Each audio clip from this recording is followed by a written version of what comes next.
Hello, good evening. We had seen in our last lecture this is cell wall. Again, I repeat this one. Cell wall are rigid, semi-elastic, semi-transparent, and protective covering present outside the plasma membrane in a plant cell. Because cell wall is present only and only plant cell. Also, it is present in a fungi and prokaryotes. We know that this cell wall is made up of cellulose in plant, fungal cellulose and treated in a fungi, but it having extra deposition lignin layer. This is lignin, suberin and cutin. It is also present during secondary thickening. Double layer છે એટલા માટે.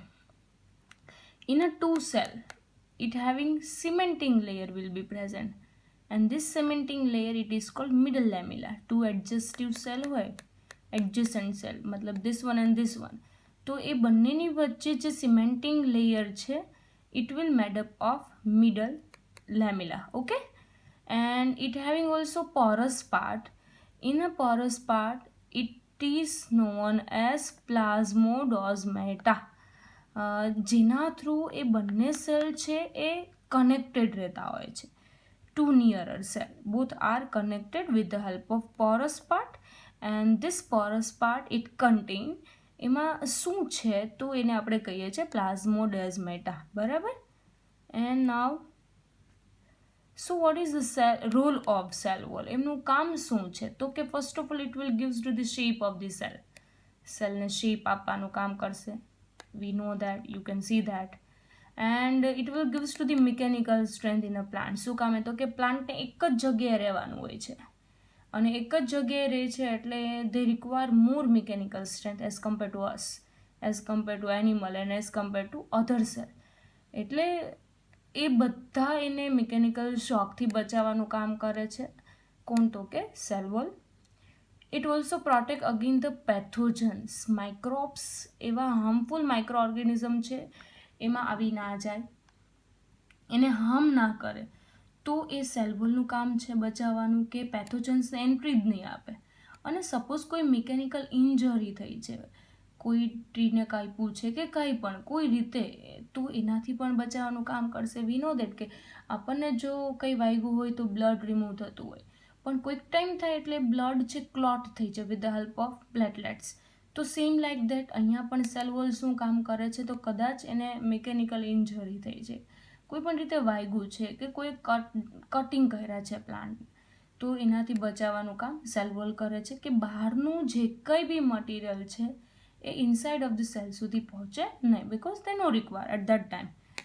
And also it will gives to the growth of cell wall. અને જો cell વોલનો growth થાય એટલે but obvious છે સેલનો બી ગ્રોથ થશે. Cell wall also prevent bursting of cell on endoosmosis. Endoosmosis मतलब ખબર છે કે સેલની અંદર વોટરને પહોંચાડવું એને કહેવાય એન્ડોઓસ્મોસિસ. પણ કોઈક લિમિટ કરતાં જો એ વોટર વધી જાય તો એ સેલ છે બર્સ્ટ થાય. બર્સ્ટ એટલે ફૂટી જાય, તૂટી જાય. તો એ તૂટવાથી બચાવવાનું કામ કોણ કરે છે? Cell wall. એટલે પ્રિવેન્ટ કરી દે છે કે ભાઈ આટલું વોટર છે એના માટે સફિશિયન્ટ છે, હવે એ ઓસ્મોસિસ કરવાની જરૂર નથી, તો એ બી બચાવવાનું કામ કરે. પણ ઓલ ઓફ સડન ક્યારેક એવું થઈ જાય કે એ વોટર કન્ટેન્ટ વધી ગયું છે તો એ સેલને બર્સ્ટ નહીં થવા દે, તૂટવા નહીં દે. કોણ તો કે cell wall. It having ability withstand a lot of variation in nature. We know that કે નેચર કન્ટિન્યુઅસલી ચેન્જ થતું હોય છે, એન્વાયરમેન્ટ બદલાતું રહે છે, સાથે સાથે નેચરના એવા કન્ટેન્ટ છે એ ચેન્જ થતા હોય છે. તો એનાથી એની પાસે એવી એબિલિટી આપે છે કે એવા નેચરમાં પણ એ સેલ છે એ લાઈવ રહી શકે, એનો ગ્રોથ થઈ શકે, all the thing. So that all are role of the cell wall. Again I repeat, it provides the shape of cell, it gives to the mechanical strength, it protect against the pathogens and mechanical injury. Cell વોલનો growth થશે એટલે but obvious છે સેલનો growth થાય, સેલનો growth થાય એટલે એ પ્લાન્ટનો growth પણ થતો હોય. સેલ વોલનું કામ શું છે તો કે when endosmosis will be process inside of the cell, તો એ ટાઈમે બર્સ્ટ થવાથી બચાવશે. અને they have a ability withstand to variation in the nature. કદાચ એ નેચરમાં કાંઈ પણ ચેન્જીસ થાય તો પણ એની સામે એ પ્લાન્ટને કે સેલને તૂટવા નહીં દે, ડાય નહીં થવા દે. So what are difference between cell wall and plasma membrane? We know that plasma membrane is also called cell membrane and also called semi-permeable membrane. Okay. Cell wall only and only present in plant cell as compared to plasma membrane present in plant and animal both. It lie on the outside of the cell and this is inside of the cell. પણ inside ક્યાંમાં? તો કે ખાલી ને ખાલી પ્લાન્ટમાં, કેમ કે એના ફરતે હજી એક કવર આવી જાય છે અને આપણે કહીએ છીએ સેલ વોલ. અને એનિમલ સેલમાં ક્યાં હોય છે? તો કે outside. It is rigid and thick, તૂટે નહીં એવું હોય છે, તો જે મિકેનિકલ સ્ટ્રેન્થ આપી શકે. જ્યારે પ્લાઝમા મેમ્બ્રેન છે કેવું છે? તો કે ફ્લેક્સિબલ એન્ડ થીન. બરાબર. Cell wall is permeable, selectively permeable. Permeable મતલબ શું છે? તો કે બધું મટીરિયલ છે એને એન્ટ્રી કરશે inside of the cell. As compare to selectively permeable what, એ ખાલી ને ખાલી સોલ્વન્ટ સાથે કોઈક જ એવા સિલેક્ટિવલી સોલ્યુટ પાર્ટિકલ હશે એને જ એન્ટ્રી આવવા દેશે. That's why it is selectively permeable. Here cell wall is permeable. બધું મટીરિયલ છે, લિક્વિડ, સોલિડ કે ગેસીસ, બધા પાર્ટિકલને એન્ટ્રી આપશે ઇનસાઇડ ઓફ ધી સેલ. જ્યારે આ છે ખાલી ને ખાલી સોલ્વન્ટ, અને એ સોલ્વન્ટ સાથે કોઈક એવા સોલ્યુટ પાર્ટિકલ છે એને જ એન્ટ્રી મળશે. That's why plasma membrane is selectively permeable. It will form with the help of cellulose, hemicellulose and pectin. Here plasma membrane is formed with the help of lipid, protein and small number of carbohydrate.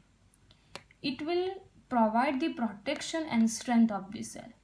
And this one hold the cellular content and control of passage material. સેલને એક તો hold કરીને રાખે છે, cell ઓર્ગેનલ્સને એકચ્યુઅલમાં કહેવાય, અને જે કંઈ બી મટીરિયલની ટ્રાન્સપોર્ટેશન કરવી છે inside to outside and outside to inside, તો એ મટીરિયલનું પેસેજ કરવાનું કામ કરે છે. અને સેલ વોલ છે મેઇનલી સ્ટ્રેન્થ અને પ્રોટેક્શનનું કામ કરે છે. Now next organelle, this is nucleus. And this nucleus is also called cell of the brain, કેમ કે એ સેન્ટર પાર્ટમાં છે. જેમ હ્યુમન બિંગનું બ્રેઇન છે એ પણ આખી સિસ્ટમને મેનેજ કરે છે, સેમ એવી જ રીતે સેલનું પણ બ્રેઇન કોણ છે? તો કે ન્યુક્લિયસ. કેવું છે? તો કે dense protoplasmic body that contain hereditary information. આપણને ખબર જ છે કે inside of the nucleus DNA and chromosomes are there. અને ડીએનએ અને ક્રોમોઝોમનું કામ શું છે? આપણને ખબર જ છે. All the information will be passage from parent generation to next generation. અને એ કેરેક્ટરને જો ટ્રાન્સફર કરતા હોય તો એને હેરિડેટરી કહેવાય, ઓરલ્સ હેરિડેટરી ઇન્ફોર્મેશન પણ કહેવાય. અને બધું કંટ્રોલિંગ થાય છે કોના થ્રુ? તો કે nucleus through. It lie in a median or central position. મીડિયનમાં પણ હોઈ શકે અને સેન્ટ્રલ પોઝિશનમાં પણ હોઈ શકે, એની એ પ્લેસ છે. In a mature plant cell it lie toward the periphery. પણ જો મેચ્યોર પ્લાન્ટ સેલની વાત કરીએ તો એ પેરિફરી ફરતે આવેલું હોય છે. In a prokaryotic nuclear membrane is absent. અહીંયા પ્રોકેરિયોટ વર્ડ યાદ રાખજો. બે ટાઈપના સેલ આવે છે, બંનેનો ડિફરન્સ પણ આપણે જોવાના છીએ. One of the prokaryote and one of the eukaryote. પ્રોકેરિયોટમાં ન્યુક્લિયસ હોય નહીં, એટલે એબસેન્ટ હોય. બરાબર. જ્યારે યુકેરિયોટિક સેલ હોય છે, it having nucleus, any presence હોય છે. તો આમાં શું હોય છે? તો કે ઇટ ઇઝ કોલ્ડ ન્યુક્લિયોઇડ, કેમ કે ન્યુક્લિયસ મેમ્બ્રેન જ નથી, એટલે આપણે એને શું કહીએ છીએ? તો કે ન્યુક્લિયોઇડ. કેવા કેવા સેલમાં એવું હોય છે? તો કે cells like RBC, sieve element, they have a lack nucleus. Lack એટલે કદાચ હોય તો એ 10% જ હોય, 100% આખું ન્યુક્લિયસ જોવા મળે નહીં, કાં તો કોઈક એના પોર્શન જ જોવા મળતા હોય. Those cell without nucleus can not survive for long time. જેની પાસે ન્યુક્લિયસ જ ના હોય તો એ ઝાઝા ટાઈમ સુધી સર્વાઈવ ના કરી શકે. સર્વાઈવ મતલબ લાઈવ ના રહે, ડેડ થઈ જતી હોય. જેની પાસે એક ન્યુક્લિયસ હોય તો એને કહેવાય uninucleate. In present in the most cell, but some cell may have more than one, તો એને મલ્ટીન્યુક્લિયર કહેવાય. તો એ ટાઈપના એ ઓર્ગેનિઝમ છે, પણ મોટા ભાગે આપણે યુનિ ન્યુક્લિયસવાળા ઓર્ગેનિઝમ છે ને એવા જોયા છે. ઓકે.